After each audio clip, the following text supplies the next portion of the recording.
சிவ வழிபாடு எல்லாத்தினாலையும் செய்யக்கூடியது அல்ல.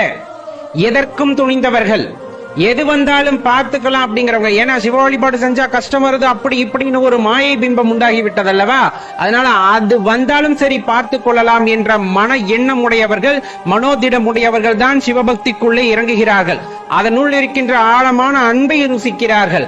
மாறாக இந்த உலக பற்றுகளிலே ஆசை கொண்டவர்கள், பணம் புகழ் இந்த மாதிரி எல்லாம் எனக்கு வேண்டும் என்ற அடிப்படையிலே ஒரு ஆசை உள்ளவர்கள் சிவபக்திக்குள் வந்தாலும் அவர்கள் நீடித்து அந்த பக்தியிலே இருப்பது இல்லை.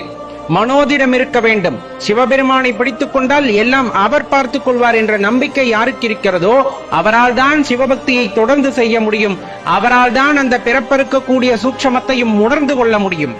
அவங்க புரிஞ்சுக்கல இவங்க புரிஞ்சுக்கலன்ட்டு நம்ம கஷ்டப்பட்டுக்கிட்டே இருந்தோம்னா வாழ்க்கை கஷ்டமா தான் போயிட்டே இருக்கும். நம்ம புரிஞ்சு கொள்ள வேண்டிய ஒரே ஜீவன் எம்பெருமான் சிவன் மட்டும்தான். அவருக்கு தெரியும் நீங்க யாரு, நீங்க செலுத்துகின்ற பக்தி எப்படிப்பட்டதுன்னு. உண்மையை சொல்ல போனா சிவபெருமானால் தேர்ந்தெடுக்கப்பட்டவர் நீங்கள். மற்றவங்க என்ன தேர்ந்தெடுக்கல, அவங்க என்ன நிராகரிக்கிறாங்க, இந்த மாதிரி ஏக்கங்களோ இந்த மாதிரி எண்ணங்களோ மனதில் வரவே கூடாது. இறைவன் உங்களை தேர்ந்தெடுத்திருக்கிறார் என்றால் நீங்கள் ஒரு அற்புதமான பிறப்பாக